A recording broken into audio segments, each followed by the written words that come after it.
90 రోజుల కోర్సు పూర్తి చేస్తే చాలు 100% ప్లేస్మెంట్ సపోర్ట్ తో సాఫ్ట్వేర్ జాబ్ మీ సొంతం. వెంటనే కోడ్ జ్ఞాన్ డెస్టినేషన్ ని సంప్రదించండి.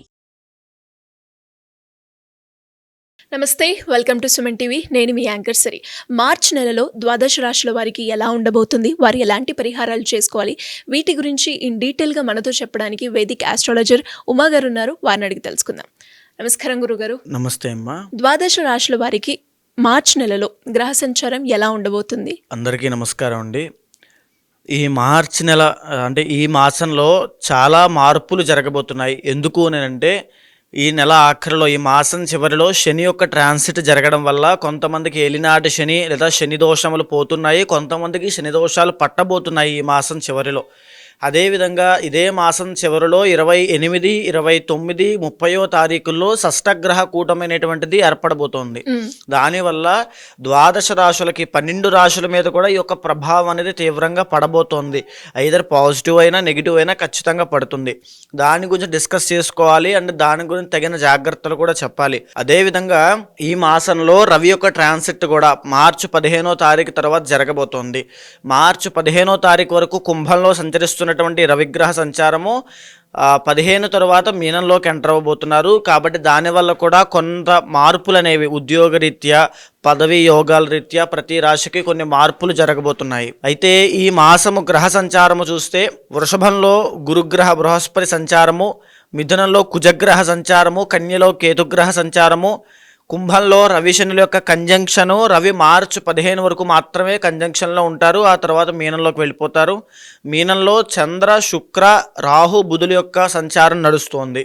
మార్చిలో వృశ్చిక రాశి వారికి విద్యాపరంగా, ఆరోగ్యపరంగా, విదేశీపరంగా, సంతానపరంగా ఎలా ఉండబోతుంది, వారు ఎలాంటి పరిహారాలు చేసుకోవాలి గురుగారు? వృశ్చిక రాశి వాళ్ళకి ఈ ఫాల్గుణ మాసము లేదా ఈ మార్చి మాసంలో కేవలము 3 గ్రహాలు మాత్రమే యోగిస్తున్నాయమ్మా. గురు, శుక్ర, బుధులు మాత్రమే వీళ్ళకి యోగిస్తూ ఉన్నారు. అయితే ఒక్కొక్కరిగా మనం యొక్క డీటెయిల్డ్గా మాట్లాడుకుంటే కనుక 4వ స్థానంలో రవి శనుల యొక్క సంచారం నడుస్తోంది. రవి శనుల కాంబినేషన్ కానీ కంజంక్షన్ కానీ చాలా ఇంపార్టెంట్ అయినది. శని ఎప్పుడైతే 4వ స్థానంలో ఉంటాడో అర్ధ అష్టమ శని అని మనం మాట్లాడుతూ చెప్తూ ఉంటాం.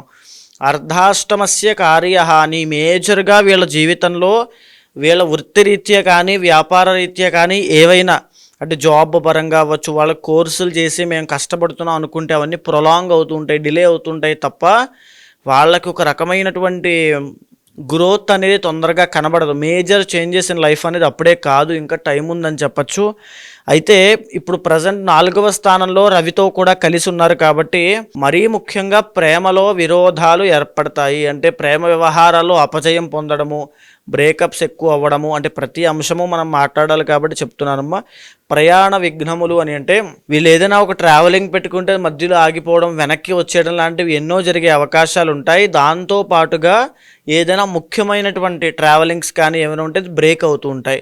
సో ఆ విషయంలో చూసుకోవాలి. తర్వాత ఆరోగ్యపరంగా రవి బలం ఎప్పుడైతే లేదో, రవి ఎప్పుడైతే యోగించడో ఆరోగ్యం పట్ల ప్రత్యేకమైన శ్రద్ధ తీసుకోండి. నిద్ర పట్టకపోవడం, అతిగా ఆలోచించడము, ఆ డిసీజ్ కూడా ఎక్కువ అయిపోతుంది. మైగ్రేన్ కానీ ఇవన్నీ కూడా ఎక్కువ అవుతుంటాయి. ప్రతి పనిలోనూ ఆటంకాలు రావడము. మార్చి 15వ తారీఖు తర్వాత నుంచి వీళ్ళకి రవి 5వ స్థానంలోకి వెళ్ళబోతున్నాడు. వెళ్ళిన తర్వాత కూడా అంత గొప్ప ఫలితాలు ఏమీ ఉండవు, అన్నీ కూడా నార్మల్గా సాదాసీదాగానే ఉంటాయి తప్ప రవి బలం లేకపోవడం వల్ల వీళ్ళకి ఆరోగ్య ఇబ్బంది పడతాయి. జాగ్రత్తగా ఉండాలి. కాకపోతే 5వ స్థానంలో బుధ శుక్రుడు అద్భుతంగా యోగిస్తున్నారండి. వీళ్ళకి బుధ శుక్రుడు యోగించడం వల్ల నూతన వస్త్ర వాహన యోగాలు కానీ, గొప్ప గౌరవ మర్యాదలు పొందడం కానీ, విహారయాత్రలకు వెళ్ళడము, ఆకస్మిక ధనలాభాలు పొందడము, స్త్రీ సౌఖ్యం పొందడము, ఏదైనా వస్తువులు కొనుగోలు చేయడము, కొత్త వాహనాల్లో తిరగడము, లేకపోతే పాత మిత్రులను, బంధుమిత్రులను కలుసుకోవడము, సరదాగా జీవితాన్ని గడపడం లాంటివి శుక్రుడి యొక్క దృష్టి బాగుండడం వల్ల, శుక్రుడు యోగించడం వల్ల బుధుడితో పాటు చాలా బాగుంది. స్నేహితులతో కలిసి ఎంజాయ్ చేయడం లాంటివి చాలా బాగున్నాయి. అలాంటి యోగాలన్నీ కూడా అద్భుతంగా యోగిస్తున్నాయని చెప్పచ్చు. అయితే ఇక 5వ స్థానంలోనే రాహుగ్రహ సంచారం కూడా నడుస్తోంది కాబట్టి ఎస్పెషల్లీ ఆడవాళ్ళకి ఈ దోషం ఇబ్బంది పెడుతుంది. గర్భదోషము అని చెప్తూ ఉంటాం కదండి. మెన్స్ట్రల్ సైకిల్స్ విషయంలో అవ్వచ్చు, ప్రైవేట్ పార్ట్స్ దగ్గర అవ్వచ్చు, లేకపోతే ఆడవాళ్ళకి సంబంధించిన గుప్త రోగములు, ఓవర్ బ్లీడింగ్ కానీ ఇలాంటివి కూడా ఇబ్బంది పెట్టే అవకాశాలు చాలా ఎక్కువ ఉంటాయి.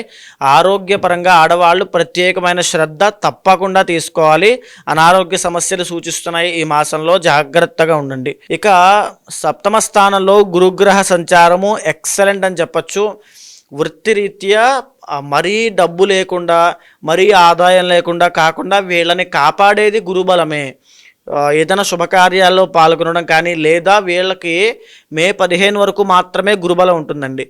ఏ వృశ్చిక రాశి వాళ్ళు అనుకుంటే వీళ్ళకి పెళ్లి కావాలనుకుంటే మే 15 లోపు అయ్యే అవకాశం ఉంటుంది. లేకపోతే సంతానం లేని వాళ్ళకి సంతానం యోగము మే 15 లోపు వచ్చే అవకాశం ఉంటుంది.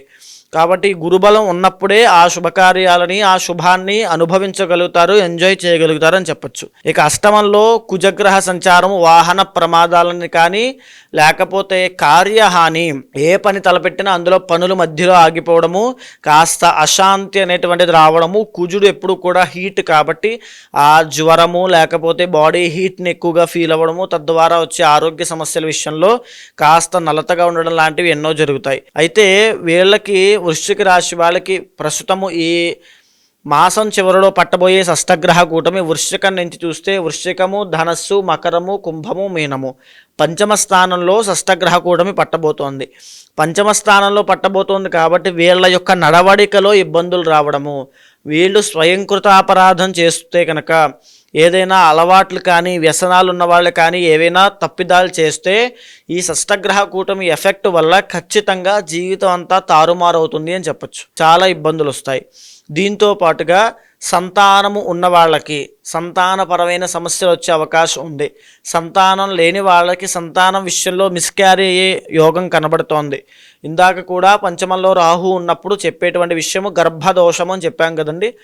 అదేవిధంగా సంతానపరమైన ఇబ్బందులు ఈ మాసం చివరిలో వచ్చే షష్టగ్రహ కూటమి వల్ల వీళ్ళని ఇబ్బంది పెడతాయి. కాబట్టి ఖచ్చితంగా జాగ్రత్తగా ఉండాల్సింది సంతానం విషయంలో. వాళ్ళు తప్పుదారి పట్టకుండా, వాళ్ళకి ఆరోగ్య సమస్యలు రాకుండా, లేదా మీ తల్లిదండ్రుల విషయంలో మీరు వాళ్ళకి సంతానం కాబట్టి వాళ్ళకి ఏ ఇబ్బందులు రాకుండా చూసుకోండి. దీంతో పాటుగా ఈ యొక్క మీరు ఏ రకమైనటువంటి అలవాట్లు, వ్యసనాలు కానీ, జూదం కానీ లాంటి విషయాల్లోకి వెళ్ళొద్దు. వెళ్ళారంటే తప్పకుండా ఇబ్బంది పడతారు. అండ్ మేజర్ థింగ్ ఏమిటంటే లవ్ ప్రాబ్లం అండి. ఎవరైతే వృశ్చిక రాశి వాళ్ళు లవ్ విషయంలో ఇబ్బంది పడుతున్నారో వాళ్ళకి ప్రధానమైనటువంటి జీవితంలో మార్పులు, అది నెగిటివ్ వైపే ఎక్కువ ఉండే అవకాశం ఉంది. అవన్నీ కూడా ఈ షష్టగ్రహ కూటమి వల్ల కనబడుతున్నాయి. సో ప్రేమ వ్యవహారాల్లో అపజయము అని చెప్పచ్చు. చాలా జాగ్రత్తగా ఉండండి. ఇంటర్నల్ జాతకంలో కనుక 5th హౌస్ బాగుంటే కాస్త వీటినంటి ఓవర్కమ్ చేస్తారు. ఇంటర్నల్ జాతకంలో దశ అంతర్దశలు బాగున్నట్లయితే షష్టగ్రహ కూటమిని కానీ, రాబోయే అష్టమంలో గురుడి యొక్క ప్రభావాన్ని కానీ ఖచ్చితంగా ఓవర్కమ్ చేసే అవకాశాలు ఎక్కువగా కనబడుతున్నాయి. ఎలాగైతేనేమి మొత్తానికి వృశ్చిక రాశి వాళ్ళకి అంత గ్రహస్థితి అనుకూలంగా లేదు కాబట్టి మీ ఇష్టదైవాన్ని ఎక్కువగా ఆరాధన చేయండి. ప్రయాణాలు చేసేటప్పుడు జాగ్రత్తగా ఉండండి. ఈ మార్చి 30 వరకు అర్ధాష్టమ శని ఉంటుంది. మార్చి 30 దాటిన తర్వాత శని దోషం పోతుంది. అయినప్పటికీ కూడా పనులన్నీ మందకొండిగానే సాగుతాయి కాబట్టి కాస్త ప్రత్యేకమైన శ్రద్ధతో ఎఫర్ట్స్ పెట్టి ఇంకా ప్రయత్నం చేయండి. ఎలాంటి పరిహారాలు చేసుకోవాలి గురుగారు? వీళ్ళకి వృశ్చిక రాశి వాళ్ళకి రాబోయేటువంటి రోజుల్లో కూడా గురుబలం అనేటువంటిది లేక చాలా ఇబ్బందులు, వృత్తి వ్యాపారాల్లో అవ్వచ్చు, ఈ యొక్క ఆడవాళ్ళకి ఆరోగ్య సమస్యల విషయంలో ఇబ్బంది పడతారు. కాబట్టి శివపార్వతుల యొక్క అనుగ్రహం కావాలి. ప్రతిరోజు శివాలయానికి వెళ్ళి శివదర్శనం చేసుకోండి. అదే ఒక ప్రత్యేకమైన పరిహారంగా మారి మిమ్మల్ని కాపాడుతూ ఉంటుంది. జాతకరీత్యా ఎవరికైనా ఎలాంటి సమస్యలు ఎదుర్కొన్నప్పటికీ దానికి తగ్గట్టుగా పరిష్కారాలు చేసుకోవాలి అంటే ఏ విధంగా మిమ్మల్ని అప్రోచ్ అయ్యే ఛాన్స్ ఉందంటారు గురుగారు? తప్పకుండా అమ్మా.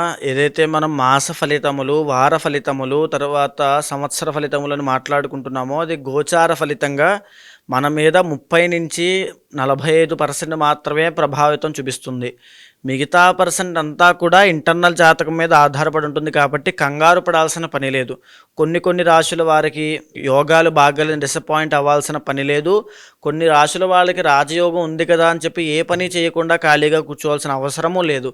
ఇంటర్నల్ జాతకం మీద వాళ్ళ యొక్క నిత్య యోగాలు, ఆ యొక్క దోషాల మీద కూడా ఆధారపడి ఉంటుంది. సో ఎవరైనా సంప్రదించాలనుకుంటే కింద కనిపించేటువంటి నెంబర్కి కాంటాక్ట్ చేయండి. తప్పకుండా మా వాళ్ళు మీకు పూర్తి వివరాలు ఇస్తారు. దాన్ని బట్టి తప్పకుండా ఇంటర్నల్ జాతకం చూసి దాన్ని గోచారంతో సమన్వయం చేసి ఏ సమస్యతో మీరు బాధపడుతున్నారో అది తెలుసుకున్న తర్వాత దానికి సరైనటువంటి పరిష్కారము ఏదైతే పరిహారం పూజలు ఉంటాయో అవి చేయించి తప్పకుండా మీకు ఆ రిజల్ట్ వచ్చేలా చేస్తాను. ధన్యవాదాలు గురుగారు. నమస్తే అమ్మా. సుమన్ టీవీలో మీ పర్సనల్ అండ్ బిజినెస్ ప్రమోషన్స్ కోసం కింది నెంబర్కి కాంటాక్ట్ చేయండి.